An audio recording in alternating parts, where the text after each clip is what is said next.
Canal 9, Bio Bio Televisión, con el auspicio de Libérate del estrés con Melipaz, tranquilizante natural de NOP Laboratorios, pinturas y adhesivos Lanco. Llegó la nueva forma de pintar con despacho en 24 horas. DVA Capital, invierte en la transición a energías limpias. Conoce el eFund en dvacapital.com y Dongfeng Drive Your Dreams. Presentan la entrevista de Tomás Mochati. Sorpréndete con la nueva línea de vehículos Aeolus Dongfeng y sus modelos i3 y GS Cross. Encuéntralos en sus versiones mecánica y automática. Dongfeng, drive your dreams. El estrés y la ansiedad en estos tiempos es indudable. ¿Andas acelerado? ¿Sientes tu mente sobrepasada? ¿Te cuesta dormir bien? Para tranquilizarnos naturalmente, tenemos Melipaz, que calma la ansiedad, relaja y reduce el estrés. Libérate del estrés con Melipaz. Pide tu Melipaz en todas las farmacias del país y venta online con despacho a todo Chile.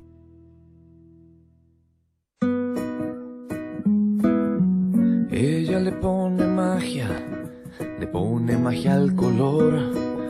Nos hace muy felices, compartimos nuestro amor. Ponle magia tú también, deja la imaginación volar. Que todo luzca hermoso como siempre está tu hogar. Mi mundo es mejor con Lanco.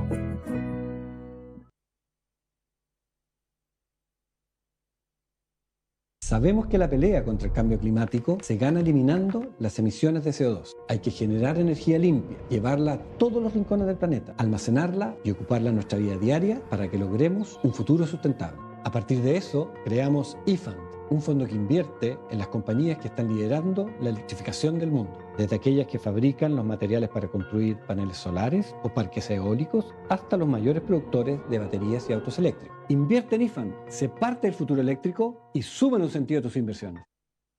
Sorpréndete con la nueva línea de vehículos Aeolus Dongfeng y sus modelos i3 y GS Cross. Encuéntralos en sus versiones mecánica y automática. Dongfeng, drive your dreams. Melipaz para el estrés y Valupaz para el insomnio de NOP Laboratorios está presentando la entrevista de Tomás Mochati.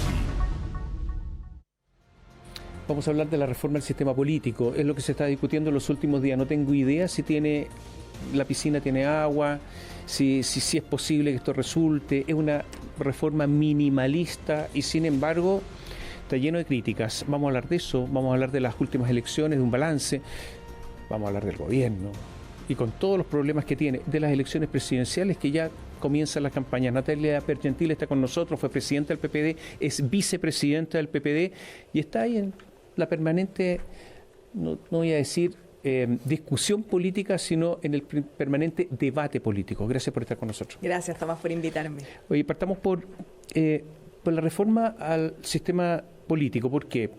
Porque hubo un proyecto de la llamada comisión experta. Nosotros le damos nombre rimbombante a las cosas, no sé si eran todos expertos, pero ya, había una comisión experta. Había muchos expertos. No sé si todo, sí, pero... y resulta que se había llegado a un cierto acuerdo en el mundo político sobre el cambio del sistema, y ahora se intenta una cosa incluso mucho más reducida, más pequeña, y no hay acuerdo. ¿Cómo se explica esto?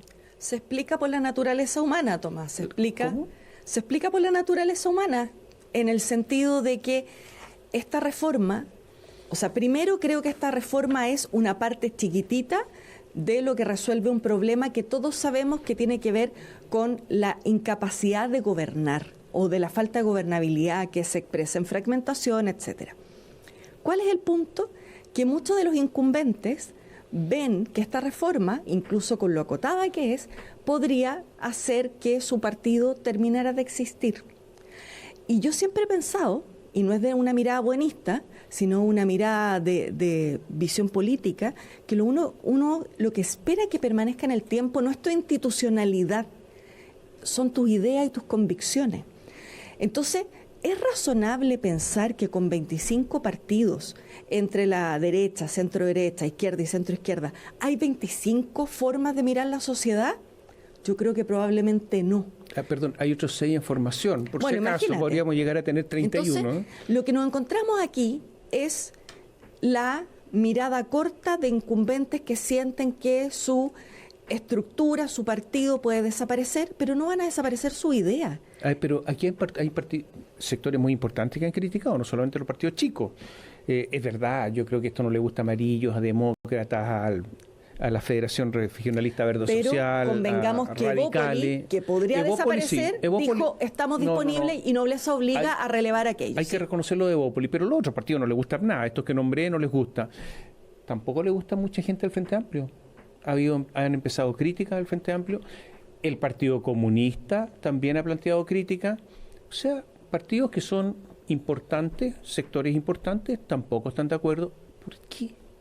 Bueno, yo creo que tiene que ver con los intereses corporativos, Tomás, y que esos no tienen ideología, tienen otro tipo de planteamiento, y yo creo que efectivamente es una mirada corta porque el gobierno que venga, sea de derecha, de centro izquierda o del color que sea, con este sistema como está, no va a poder gobernar. Y el no poder gobernar, para aquellos que dicen además falsamente, porque dicen, señora, ve los políticos preocupados de sus reformas y no de sus problemas. Decirle a esa señora que parte de que sus problemas no se resuelvan en sede legislativa es por esta fragmentación.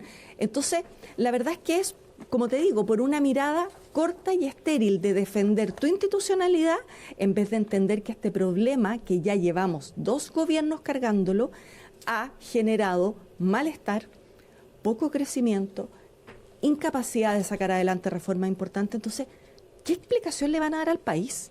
Porque de verdad no se sostienen las explicaciones que yo he escuchado respecto de los partidos que están en contra. E incluso creo que esta reforma debería ir mucho más allá de lo que se ha planteado. ¿Le interesa al país? Porque esa es la otra. El país tiene conciencia, llamado país, los ciudadanos, ¿tienen conciencia de esto?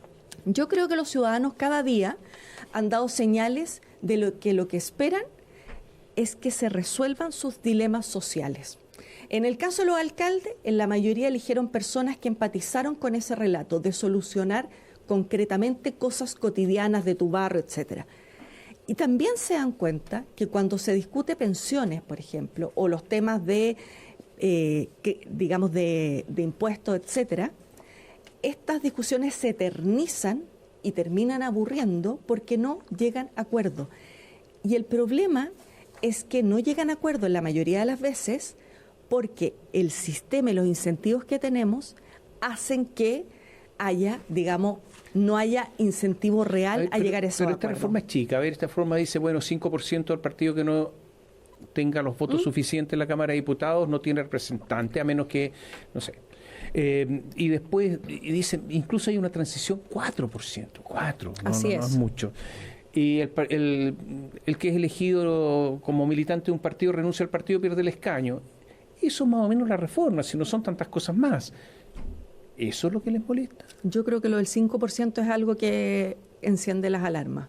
Pero por eso te digo, por ejemplo, no quiero ser casuística, quiero mirar desde arriba. Por ejemplo, si tú me dices, el Frente Regionalista Verde Social no quiere esta reforma, perfecto, porque probablemente desaparece como partido.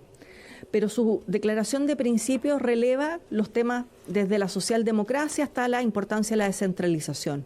¿No habrá un partido dentro del socialismo democrático que abrace también esas convicciones? Yo creo que sí. El tema es cuando los partidos, las personas que fundan o lideran los partidos terminan siendo más importantes. O sea, son dueños del partido, son dueños de una pyme y están financiados públicamente, porque es dinero público, y por lo tanto una pyme, ya lo quisieran las pymes, que lo financia el Estado, imagínense lo que sería, pero los partidos políticos funcionan. Es fácil armar un partido político y está financiado de una pyme, ¿eso es? ¿No quieren perder la pyme? Yo creo que no quieren perder la posibilidad de incidir en tanto dirigentes de su partido, y además hay temas históricos como, por ejemplo, yo lo he hablado con el presidente del Partido Radical, en el sentido de que en su minuto hablamos de una federación de partidos, de pensar en una fusión en el largo plazo, de una mirada socialdemócrata, pero el sello del partido, la identidad del partido, la historia del partido pesa más que lo que puede representar a futuro. Uno no puede vivir de las glorias pasadas. Uno tiene que mantener las ideas que tiene, la mirada ideológica y construir para adelante. Oye, pero cuando se presentó todo esto, iba a estar Paulina Bodanovich, la presidenta del Partido Socialista. Pero firmó, entiendo el... Sí, pero no apareció, no sé, pero después no apareció. Jaime Quintana, ¿dónde estaba cuando se presentó esto? ¿Dónde estaba? Yo traté de buscar, de encontrarlo, y no estaba. ¿Por qué? ¿Qué pasó con él? ¿Qué pasó con el presidente del PPD? A ver, yo no lo sé. Pero ¿cómo? Pero la vicepresidenta tiene que saber lo que hace el presidente. Te voy a contar, pero no tengo la agenda en mi cabeza. Pero lo que sí, él nos mandó al chat de la mesa la propuesta de reforma que nuestro partido tenía como delegado en esa conversación a Ricardo Lagos Weber, y no sé por qué no fue a la presentación de este acuerdo. Pero sí tengo claro que hay que hacer un trabajo también en el caso propio del PPD, porque la mayoría de la bancada de diputados es independiente. Por lo tanto, también ahí, por cierto, que hay un ruido... ¿Cuántos diputados tiene el PPD? Diputados militantes, tres. Es que también es el problema, el PPD también se ha convertido en un partido chiquitito, ¿no? Si tú lo piensas en representación parlamentaria, no, pero no todos son militantes, efectivamente. No, pero en representación parlamentaria sí, PPD es puro, no estoy hablando de independientes que están en la bancada. Son tres en la Cámara, sí. Son y otros que fueron por nosotros en la lista, pero que son independientes. Sí. Entonces tampoco es que... Bueno, yo creo efectivamente que hoy día las marcas, los partidos tienen mucho más que perder en el largo plazo que ganar si no se entiende que lo que tiene que, permanecer en el tiempo son las propuestas de futuro, los planteamientos ideológicos y que tú puedes construir con otros. Ya no es el tiempo de andar haciendo diferenciaciones chicas, sino de construir mayorías. ¿Existe una posibilidad que el PPD, por ejemplo, formen un partido único con el PS? Yo creo que, si tú me lo preguntas a mí, no es una conversación que yo he tenido con mis compañeros en la mesa del PPD, pero yo te diría que un partido grande con mirada socialdemócrata es muy deseable para un país como Chile, porque hoy día el problema es que cada uno le habla a un público acotado y dejamos de representar mayorías. La DC está diciendo que es mejor constituir una especie de alianza política donde esté el PS, el PPD, y la DC obviamente, no sé si el Partido Radical, y separarse del Partido Comunista, del Frente Amplio, porque ustedes son otra opción. ¿Están de acuerdo en eso? Yo creo que somos distintos y no quiero que parezca un contrasentido con lo que te dije, que uno tiene que tender a unir fuerzas y construir mayorías, pero cuando tienes una línea base común de principios, valores, proyecto de país, etcétera. Por lo tanto, si tú me preguntas a mí, yo creo que el socialismo democrático más la democracia cristiana tienen una visión, un sentido de país que tiene diferencia con el Frente Amplio y que no son tan tenues y que podemos converger y acordar ciertas cosas, pero no sé si podemos fusionarnos y terminar siendo una sola cosa. Y lo mismo con el Partido Comunista. Y esto después de la experiencia de gobernar juntos, ¿no? Bueno, es que esa es... Porque esa es una prueba de fuego. Claro, pero una prueba de fuego que no sé si es extrapolable. ¿Por qué? Porque es distinto juntarse distintos y converger en una propuesta, que fue lo que pasó con Bachelet II y la nueva mayoría, cuando se integró el Partido Comunista. Pero acá ya había un programa y nosotros nos subimos tarde a la micro y por detrás a la micro, andando. Entonces, no hubo tiempo de generar ciertos mínimos acuerdos sobre qué temas del programa tenían prioridad. Prueba de eso es que cuando, por ejemplo, salió la primera discusión del TTP-11, nuestro sector estaba por aprobarlo, el Frente Amplio por rechazarlo. Y así suma y sigue. Entonces, yo creo que, insisto, hay que tratar de juntarse con los parecidos para crear mayorías, hay que pactar con los cuales hay cosas en común, pero bajo criterios ciertos. ¿Qué temas vamos a priorizar? ¿Cómo vamos a resolver las controversias? ¿Cuáles son las prioridades para el país? ¿Cómo se resuelven? ¿Cómo se afecta eso políticamente?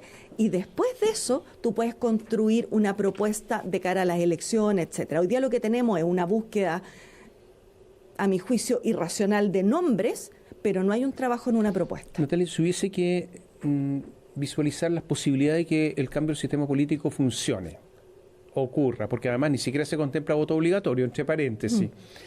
Eso es un tema tabú, que quedó ahí en un cajón. ¿Qué posibilidad hay que esto se apruebe o no hay casi posibilidades? Yo creo que va a depender mucho del rol que tenga el presidente en esta materia. El presidente tomó el teléfono hace unos meses y dijo, paren esto cuando usted estaba discutiendo. Él lo paró. Pero hoy día... Eso fue así, ¿no es cierto? Pero hoy día está discutiéndolo el ministro Elizalde con un mandato político. Entonces, yo creo que es importante. ¿Es en serio? ¿Sabes lo que pasa? Es que yo creo... Porque Elizalde no lideró nada de esto. Esto fue iniciativa parlamentaria. Mira, ¿sabes qué? Yo creo que tiene que ver con una convicción profunda de que, insisto, sin perjuicio que esta reforma puede ser acotada, es un avance en el desbarajuste que tenemos. Y que el país, no el próximo gobierno, el país no se merece 4 años más con esta tensión, con esta, digamos, incapacidad de llegar a acuerdo, con este pirquineo que tienen que tener los ministros para aprobar un proyecto de ley, etcétera. Natalia, ¿cómo se tratan entre ustedes, camaradas, compañeros? ¿Cómo se dicen? Porque ¿Nosotros en el PPD sí, o nos decimos compañeros? Compañeros. Entonces vamos a hacer un pequeño alto porque tenemos que hablar de la compañera Carolina Toá. Volvemos en un instante. Melipaz para el estrés y Valupaz para el insomnio de NOP Laboratorios está presentando la entrevista de Tomás Mochati. Sorpréndete con la nueva línea de vehículos Aeolus Dongfeng y sus modelos i3 y GS Cross. Encuéntralos en sus versiones mecánica y automática. Dongfeng, drive your dreams. Sabemos que la pelea contra el cambio climático se gana eliminando las emisiones de CO2. Hay que generar energía limpia, llevarla a todos los rincones del planeta, almacenarla y ocuparla en nuestra vida diaria para que logremos un futuro sustentable. A partir de eso, creamos eFund, un fondo que invierte en las compañías que están liderando la electrificación del mundo, desde aquellas que fabrican los materiales para construir paneles solares o parques eólicos, hasta los mayores productores de baterías y autos eléctricos. Invierte en eFund, sé parte del futuro eléctrico y suma en un sentido tus inversiones. Ella le pone magia al color, nos hace muy felices, compartimos nuestro amor. Ponle magia tú también, deja la imaginación volar, que todo luzca hermoso como siempre está tu hogar. Mi mundo es mejor con Lanco.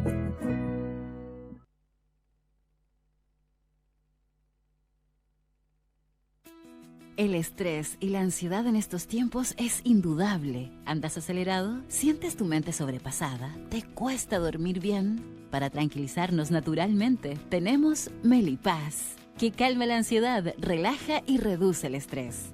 Libérate del estrés con Melipaz. Pide tu Melipaz en todas las farmacias del país y venta online con despacho a todo Chile.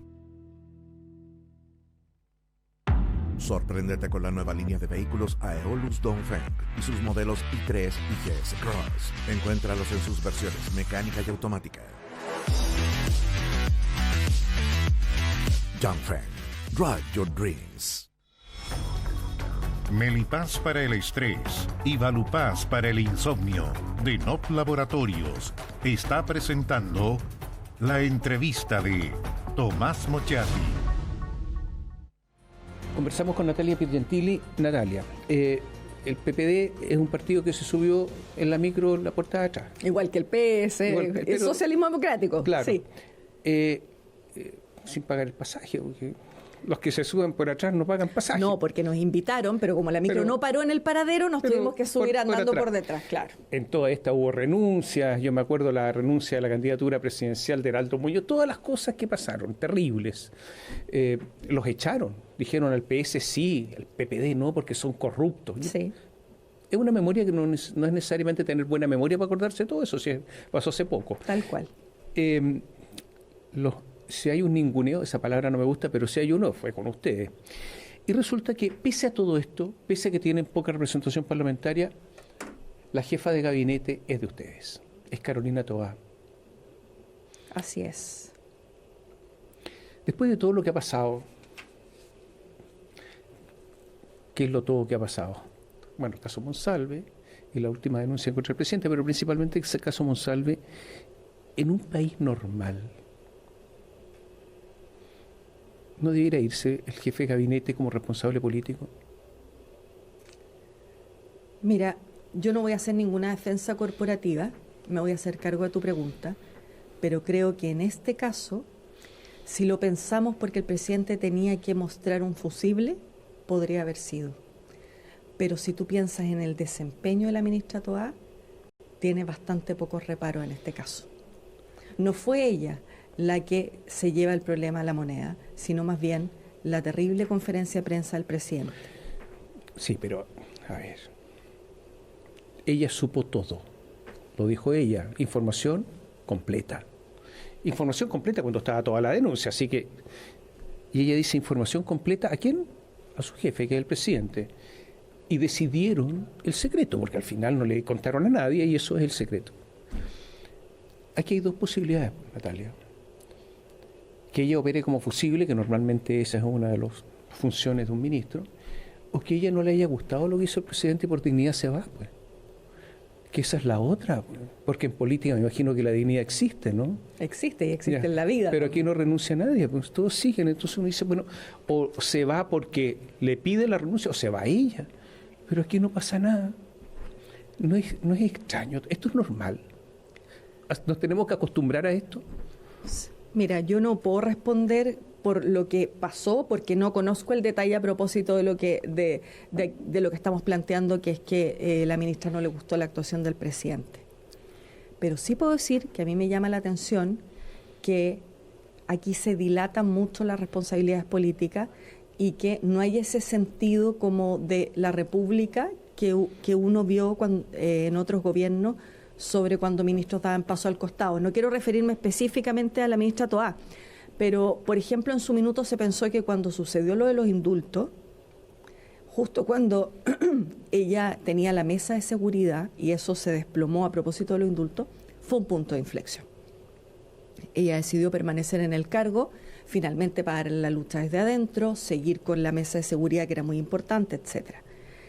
La ministra Orellana, a pesar de que no la incorporaron al comité de crisis, también siente que tiene que dar la lucha desde adentro. Yo no sé si me hubiese pasado a mí o a otra persona quizás de la vieja escuela, ¿qué hubiésemos hecho? No tengo la respuesta, pero sí llama la atención que frente a hechos que en algún momento de la historia vimos, hoy día las respuestas son distintas.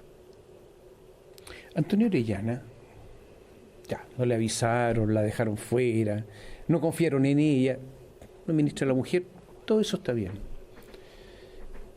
Pero en algún momento ella dijo, bueno, ¿cómo le iban a pedir la renuncia a Monsalve si él no es un portero de un servicio público, de un ministerio, dijo?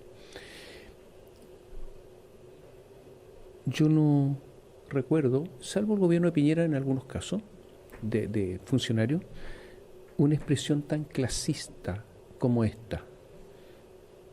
Y yo no veo a nadie de la izquierda pidiéndole inmediatamente la renuncia después de esto. Y eso es de terror, porque si no hacen esto en este caso, entonces no lo hagan nunca más, se acabó. Son los principios que están totalmente vulnerados acá.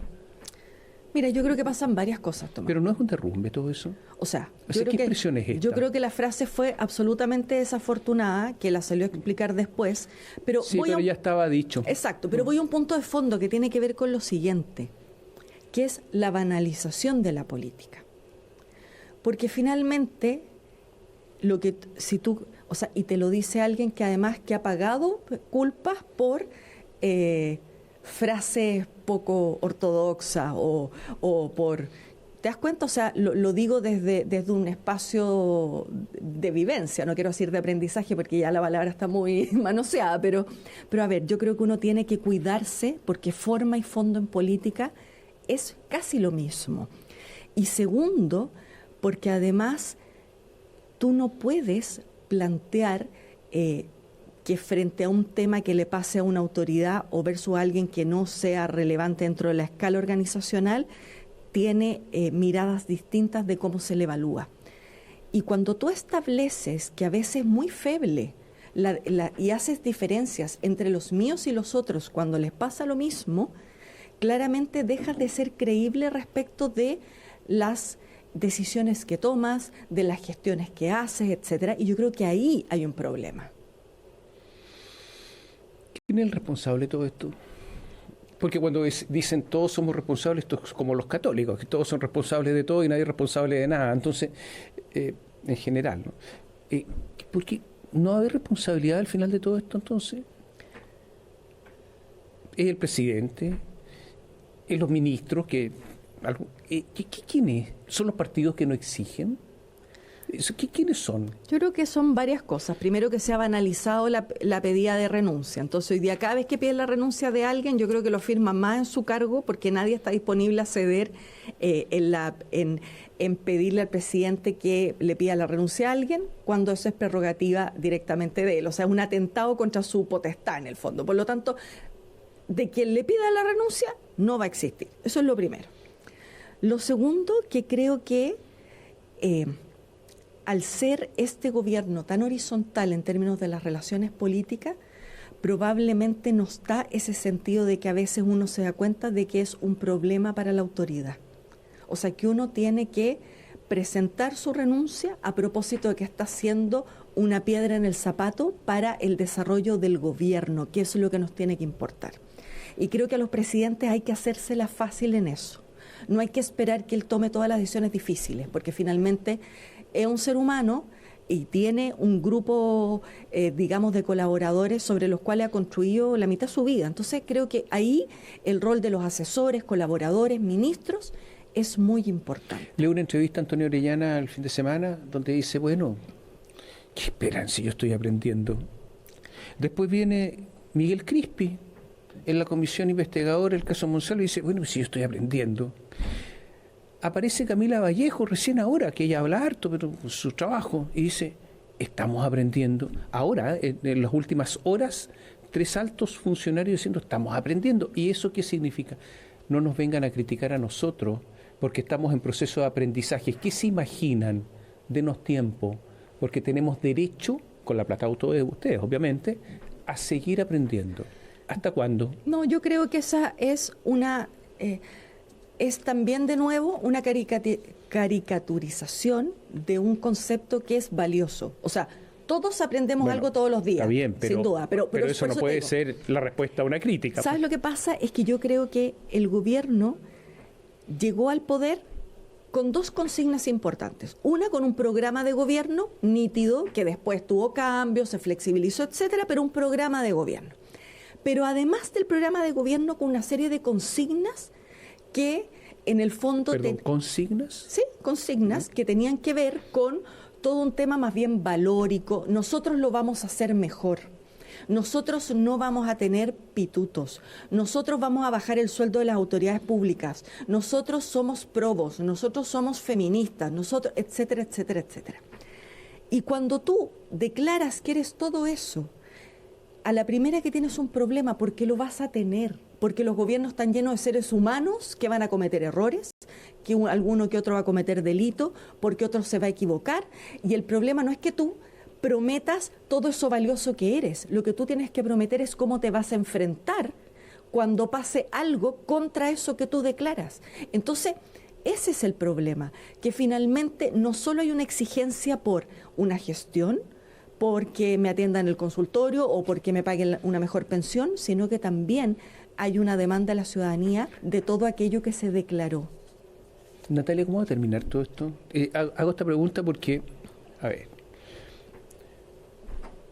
porque tenemos un crecimiento bajo, más bajo de lo que incluso se suponía, con un año anterior que fue 0,2,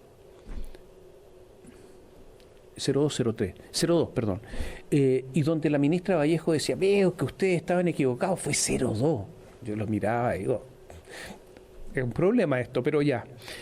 Este año va a ser menos de lo que se esperaba, no se va a lograr la meta de déficit fiscal, va a ser mayor. Están golpeando fuertemente los intereses ya en las finanzas públicas, cuando decían, si tenemos endeudamiento bajo, ¿cuál es el problema? Bueno, es un problema. Tenemos cesantía alta. La cesantía no es baja, es alta. Y el próximo año, todos lo dicen, va a ser peor que este. Bueno, y además todos estos problemas que hemos hablado, que son problemas políticos profundos. Estas son es la exteriorización de problemas que son contundentes. ¿Cómo termina todo esto? Depende de las decisiones que se tomen. Yo creo que hay tiempo para sacar adelante un par de cosas que son importantes, que tienen que ver con, ojalá se saque la reforma al sistema político y ojalá esa reforma fuera un poquito más, digamos, contundente que esta, pero bueno, es un avance. Pero por otra parte, creo que hay que tener claro el 1 de enero cuál es el plan del gobierno para fomentar el empleo y disminuir la informalidad. Eso es lo primero. Segundo, qué certeza se le va a dar a la inversión en términos de, ¿se va a bajar el impuesto a la empresa, sí o no? ¿Cuál es la variabilidad tributaria que vamos a ofrecer? Y tercero, por cierto, cómo desde el Ministerio de Economía se saca esta ley de permisos con un sentido estratégico. No es solo cómo disminuimos tiempos de trámites, porque eso es reingeniería. Lo que necesitamos es una ley de permisos que incorpore una mirada estratégica del Estado respecto al rol de los privados. Estoy pidiendo mucho a lo mejor, sí, pero yo creo que esas son las tres cosas fundamentales. Todo esto es posible ahora en diciembre, en unos días más, se reinaugura Notre Dame en París, después del incendio. Se demoraron 3 años los trabajos. Es espectacular en 3 años haber hecho esa obra. Pero yo digo, qué suerte que tienen los franceses, porque no tienen monumentos nacionales encima. Bueno, por eso te digo. Eso es, ¿no es cierto? O sea, ¿tienen suerte los franceses o no? No, porque mira... ¿no? Porque aquí se demoran... No es suerte, es institucionalidad. Bueno, suerte de no tener este asunto, pues. Es que acá el problema del Consejo de Monumentos, que se le ha puesto como la piedra de tope, pero hay muchas otras... Claro, los tribunales ambientales que se demoran 1.300 días en dictar una sentencia. Ese es el tema, mira. Hace un tiempo hablaba por qué... Y creo que salió en una entrevista por ahí, ¿por qué hay empresas forestales que se están yendo a Brasil? Algunos decían, no, es que Brasil tiene menos las barreras ambientales y todo más bajas que Chile. No, tiene las mismas barreras que Chile, tiene las mismas, digamos, legislación, pero tiene una certeza. En un año te tienen que responder. Y en la institucionalidad te revisa igual, con los mismos parámetros, pero te da de plazo un año. ¿No sería lo razonable?